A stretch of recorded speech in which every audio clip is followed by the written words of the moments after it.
Attractions between molecules.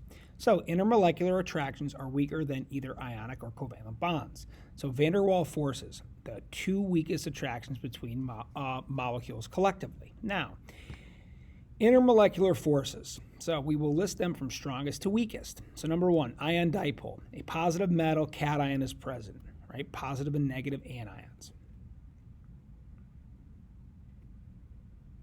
So positive cation and a negative anion, but that positive metal is going to be present. Hydrogen bonding, an attractive force in which a hydrogen is covalently bonded to either oxygen, nitrogen, or fluorine. 3. Dipole-dipole. Occurs when the polar molecules are attracted to one another.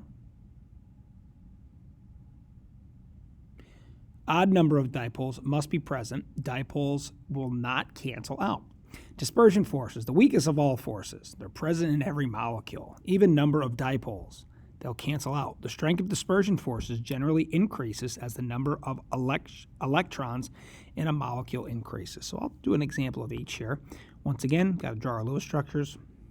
So if we had ion dipole, and we saw this, Mg plus 2, it says in water, you see that metal cation, you know you have ion dipole. Now, hydrogen bonding. Say I wanted to figure out the strongest intermolecular force in the following structure. And I was given NH3. So if I could draw my Lewis structure if I want to. Right? And I see that hydrogen is connected to nitrogen, right? It has to either connect to oxygen, nitrogen, or fluorine. So we see here it's connected to nitrogen, so that would make it hydrogen bonding. Now, dipole-dipole, right? Odd number of dipoles means they do not cancel out. So for example, say we had BH3, right? And we're only going to have 6 because boron can only have 6 electrons. It's an exception to the octet rule. Now, boron is a electronegativity of 2.0. Hydrogen is 2.1. So hydrogen's going to get the arrowhead.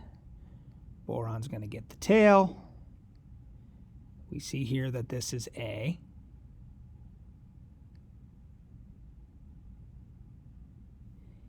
Odd number of dipoles, right? They do not cancel out. So that means we have a dipole-dipole intermolecular force, right? And this is a polar molecule. Now, dispersion force. Say we had we've used this a lot, CH4, methane, right? Carbon is more electronegative than hydrogen.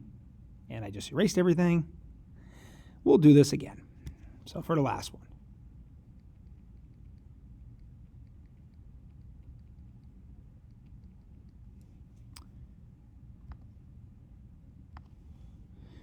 Right, so I said carbon is more electronegative than hydrogen, so carbon's going to get the arrow head.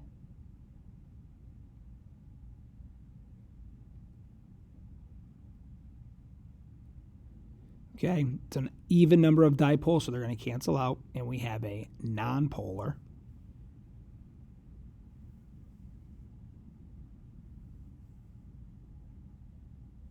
We have nonpolar covalent bonds here.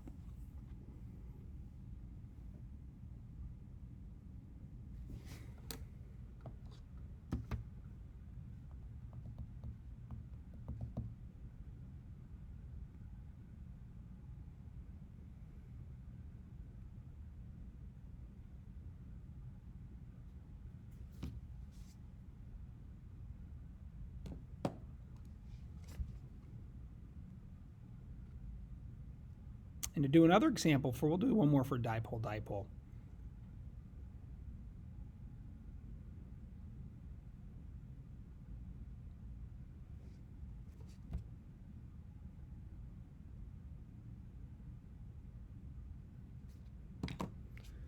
Say we had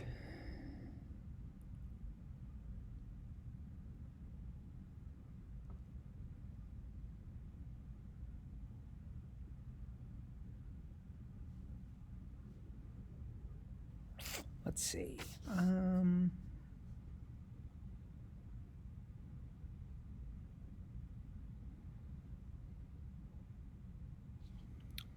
Let's say Ni3.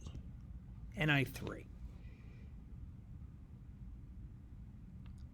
So we drew our low structure here. We see we're going to have 3 bonds around the nitrogen, one set of lone pairs, but just 3 bonds.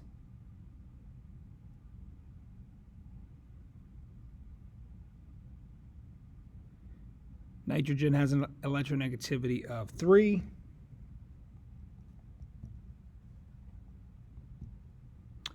Iodine is 2.5.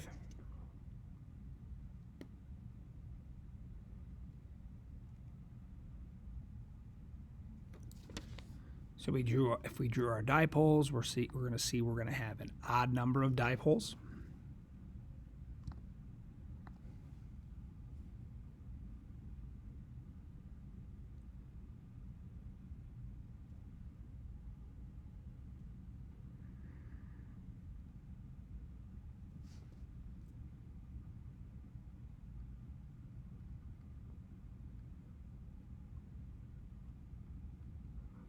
Since it's an odd number of dipoles, they will not cancel out, and we'll have a polar molecule. And then the last thing here today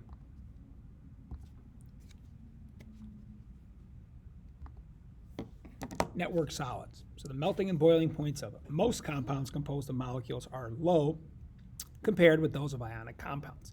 Most of these very stable substances are called network solids or network crystals, solids in which all of the atoms are covalently bonded to each other. Melting a network solid would require breaking covalent bonds throughout the solid. An example of this would be diamond, and this concludes our video on attractions between molecules.